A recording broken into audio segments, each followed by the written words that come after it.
Welcome to the NBA Coast to Coast podcast brought to you by thelines.com. Coming to you from the West Coast, Josh Lander, joined as always by Nate Weitzer on the East Coast. And we're kicking off the week here with a big old slate because I believe we are off on Tuesday so that everybody can go out and vote, all NBA fans and alike. But we are going to look at this Monday slate here for you guys, which is very large as a result. We just really quickly running through Friday, we did very well, I would say, especially in best bets. Went 3-1 on the night there, went up 2 units, 1.9-ish, and a little bit more to get basically 2 units on the night there. We also have Playa Props up today. A reminder to subscribe and follow along. Playa Props went 2-2, but we are still up big on the season, 3 units there after a couple weeks of NBA betting on these Playa Props as well. So continue to follow along with us. We're coming back to you each and every weekday this season. Also want you to head to thelines.com. Got plenty of content flying around the site right now, including those power rankings in the NBA and NFL. Also want you to use that odds finder tool that we have up there. Nate and I use that to shop these lines and player props and everything to get the best odds out to you guys to the best of our ability. So Nate, let's go ahead and get right into our first best bet here for Monday's November the 6th slate. Yeah, and I will say Friday would have been a much bigger smash if not for that bad beat. The Blazers going to overtime. I lost a couple teasers there by 1 point because we went to overtime. It went over 227. But otherwise, trust the process is the theme for today. And we're going back to a teaser and back to the process of fading the Milwaukee Bucks. So I'll take the Nets up to plus 9.5 at home against the Bucks. Tease that with Denver down to minus 1.5. Denver is home versus NOLA. First of all, the reasoning for the Bucks, they have one cover. I'd call it a half cover on the season, where they covered by half a point depending on the closing line against a very shorthanded Miami team that lost Jimmy Butler in the fourth quarter. Still almost covered with Nikola Jovic leading the offense there down the stretch. And then Denver is at home. And we lost them last Wednesday trying to take Denver on the road. That's my fault. That's my process saying don't do that in conference, in division, whatever. But now they're back home against the Pelicans. We're going to be without CJ McCollum, who's been playing lights out this season. I don't really trust Ingram or Zion to just carry this offense, to have that stabilizing force. I mean, Denver's won 11 of 12 in a row at home against the Western Conference. Their sole loss actually against the Pelicans. CJ was a plus 27 in that game, and Nikola Jokic did not play. So that really, you could just throw it out right there. Yeah, Nola's played them tough. I mean, they beat them back in February 2022 but that was when Joker's best sidekicks were Willie Barton and Monty Morris that season, if you remember. Now Denver's obviously a wagon. They just won back-to-back at home. After that, Wolves lost. They're now 48-8 straight up at home since last season versus New Orleans 8-20 as a road dog last year, and their offensive rating was 3 points worse without CJ last year. So I feel fine about Denver laying 1.5 here.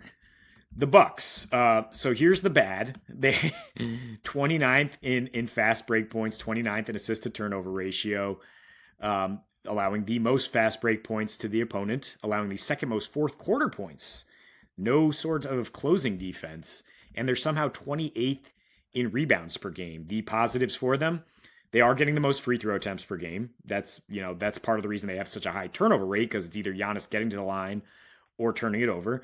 And they're fourth in three-point percentage because Dame is just getting his own shot, not really working together in a system at all. I haven't really seen anything to indicate that they're capable of winning a game by double digits at this point. The Nets have hung around with everybody. They're 5-0-1 against the spread. They just lost by 10 to the Celtics on Saturday, but they were only down 1 going into the fourth quarter. Celtics are the best team in the league as we stand, at least the best team in the East. The good for the Nets, though, is exactly what the Bucks have struggled with. They're second in fast break points, third in assist to turnover. They're fifth in fourth quarter scoring. So backdoor should be open here, even if the Bucks play pretty well, like they did in their debut against the Sixers, if you remember. And then their offense just stagnated horribly in the fourth quarter because God bless Adrian Griffin.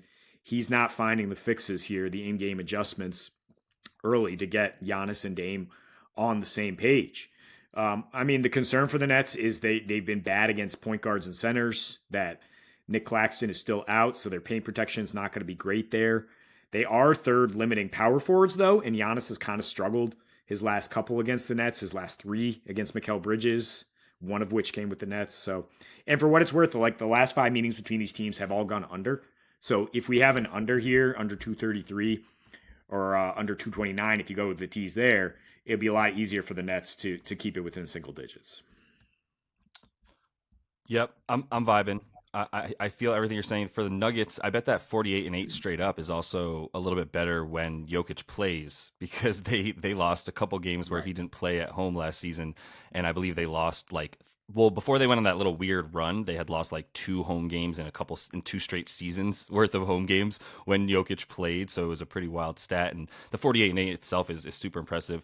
No problem with that, because I do think that New Orleans is very fadeable in this spot, especially with Denver at home. Like we said, I think they're properly priced at minus 5.5 that they have as the core bet there in their line versus NOLA.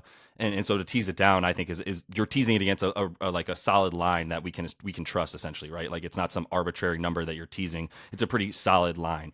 As far as the Nets plus 9.5, I knew you weren't super comfortable with the plus 5.5 when you were talking about taking them, and I knew a tease was coming. And I'm glad you didn't try to figure out the total in that game and play it with the spread there. Not really worth it. Take something that you feel more comfortable with. And Denver to win at home is solid. So that's basically what you got them to. I'm going to go with my first pick here. That is not for the faint of heart, Nate. It is Detroit Pistons plus 7.5 at home, hosting the Golden State Warriors, who are on the second leg of a back-to-back. And that's reason number 1 to fade them in this situation. Reason number 2 is I saw this play out exactly like this last season in this pretty much exact same spot.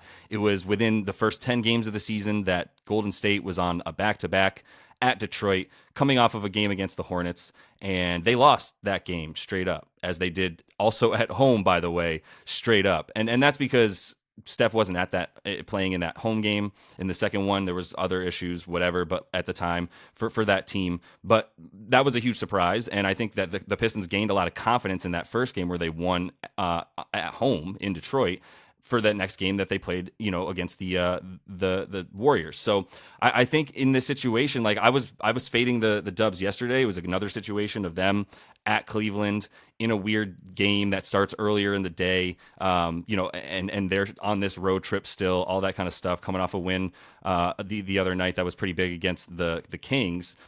This is just another even more awesome, stable situation for them to lose. They were 7-16 as the road favorite overall last season. I don't think they're going to be as historically bad, as we know, as they were on the road last season, but there's still something in there about the age of this team playing with a rest disadvantage. They only got older with Chris Paul coming in, who's played just as many minutes now as Steph and company, and more than Clay total on the season.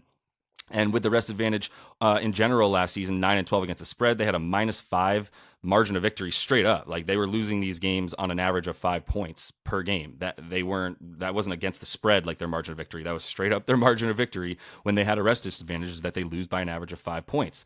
And as road favorite, as we know, the 7-16, they failed to cover those spreads by about 5 points per game. And I think the situation for Detroit is that they've got better. They got Cade back, who was huge, almost had a triple-double in that first game that they played when they won against the Warriors.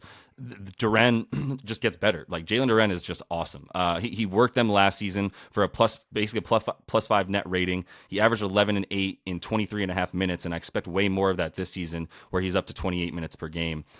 With a rest advantage for this team last season, 10 and 8 against the spread, +4 margin of victory. These things are more just to highlight the age disparity that I think you can just bring right over into this season, where they still have fresh young legs on Detroit, that when they're at home in a situation where I think they have a lot of confidence against this Warriors team, plus 7.5 is too much, and I think it's worth it to go ahead and hit them for plus 7.5 points.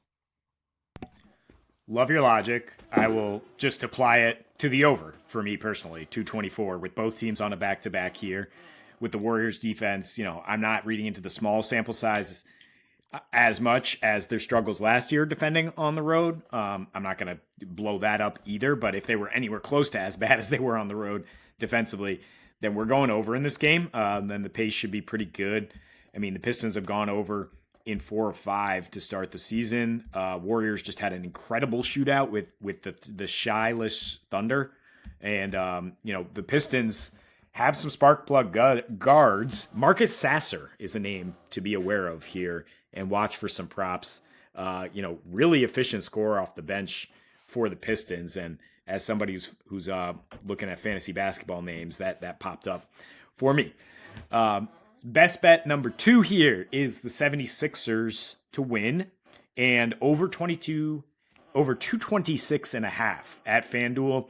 That number locks. The total has climbed a couple points now because it's the Wizards, and I don't think people are aware of how high scoring the Wizards have been playing in terms of their pace and their complete lack of defense. But FanDuel locks those if you go down to moneyline/total parlay, and it's even money right now. So 226 I will take for the Wizards, who have 4 losses this season, and those games have averaged 245. They are on the road, scoring 118 with a 122 defensive rating, playing at that pace, 101.5. And the Sixers, you can trust to just play faster without James Harden. We have belabored this all season. They haven't necessarily been going over a lot. I mean, their defense has been solid. I can kind of parse these out, these recent unders, though.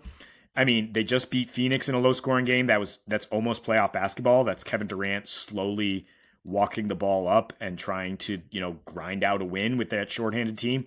They've played the Raptors twice in Nick Nurse revenge spots that are going to be, very much chess matches and low scoring. And then they crushed the Blazers. I mean, they scored 126, held the Blazers down because Scoot Henderson, period. I mean, the Blazers shot awfully, and Scoot is just not a good point guard at this point. Not yet. The Wizards have been off since Friday. They went 16-5 to the over on a rest advantage last year. They should be out running and gunning per usual. They've actually been efficient, 5th in assist to turnover ratio, thanks Tyus Jones. Memphis missing him, but Wizards getting 2nd most paint points, 4th most fast break points. Philly once again slow getting back, 22nd in opponents' fast break points, and also allowing the 5th most free throws to opponents while getting the 4th most free throws. So Wizards, all these overs, all these points, despite actually limiting free throws to the highest degree this season. And now you're facing Joel Embiid, a human, 13.5 free throw attempts per game to get that total up for you. You're also facing Maxey without Harden there, gunking up the works. Like we said, the pace is up. Maxey had 22, 28, and 32 in a few meetings with the Wiz in the last couple seasons. When Harden was at the controls, it slowed down and it was low scoring. But now I think we'll get a nice up and down game, and we should be able to get over 226.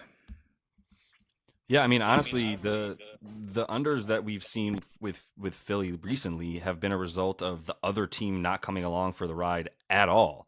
You talk about the under there in the Raptors game. If the Raptors needed 2 more points, they couldn't get to 100. They had 99. That was more unexpected to me, I guess, on a back-to-back for them. But in the Portland game, as you said, same concept. Like, I don't even really think Philly's defense has been something to marvel at in a way that is the reason for any of this. But yeah, with the Wizards right now, they're going to give up points too. So I think either way, I like the bet that you found with FanDuel. I also think the over for the 76ers in general for their team total is probably a good bet, the way that they've been scoring and other teams fail to score against them.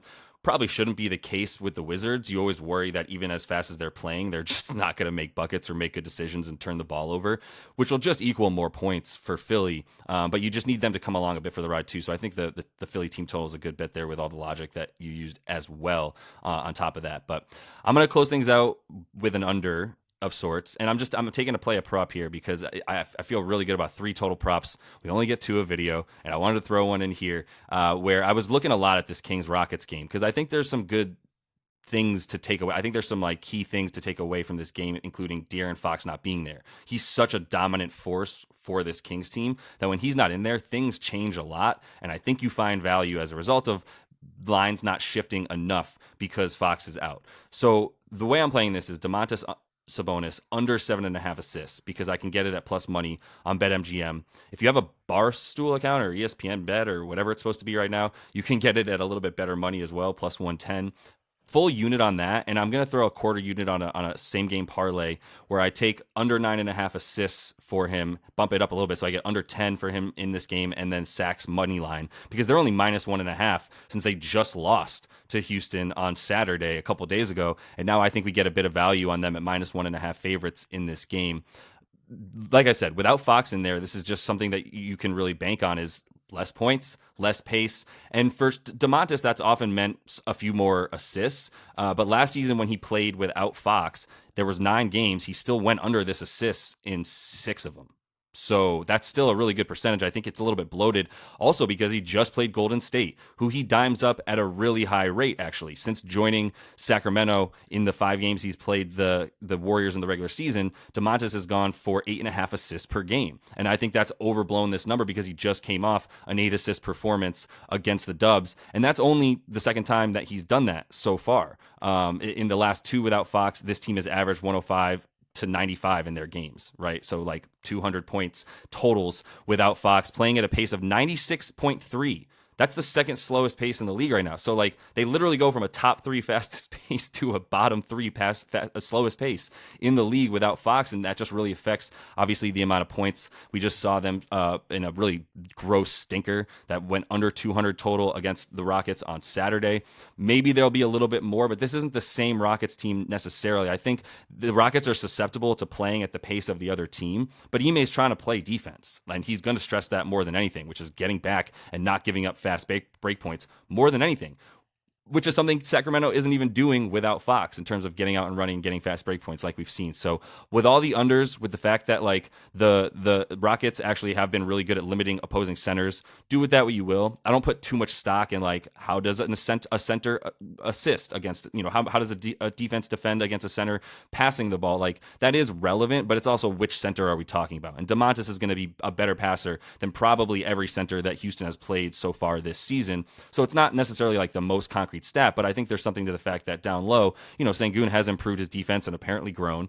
So we'll see him in this game. But yeah, the small same game parlay for him, just with the under at 7.5 because you get the plus money, I think is a good bet in this situation. Do you get better odds if you take Houston to win with the under assist? Probably not better because it's correlated that if he doesn't get assists, they probably lose, right? But I can double check. You think if you got the underdog, it shouldn't really matter. It's just parlaying 2 odds together and it inflates. But yeah, I don't know if I trust the Kings to win this game, to be honest. Like you mentioned, like it was gross last time. It's been gross every time they've gone out there without De'Aaron Fox. The total's only 224, I think, and I think we got to lean under this. Yeah. Based on what we've seen lately.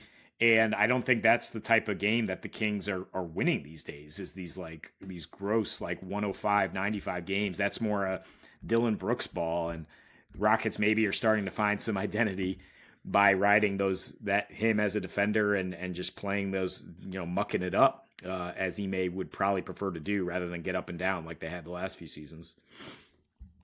100% agree with all that, and so yeah, I think unders in this game in general is actually a pretty good vibe, and it's something you can still find value on. By the way, it's 218.5 is the total. It's definitely been bet down a bunch, and I get a little bit scared there, but man, averaging 200 points a game in the last 2 without Fox, pretty solid. Like also last year, averaging 109 per game without Fox. Haven't even found that sort of offensive rhythm without him. And it seems like Mike Brown is like, let's De'Aaron was the fast break. So if he's not in, then we'll go back to Mike Brown ball, which is defense, and move that way. But that's all the time we have for you in best bets. We'll look to stay hot. Made a couple units for you on Friday if you were tailing along. So continue to follow with us, subscribe to the page, check out our play props that we have up for you tonight as well.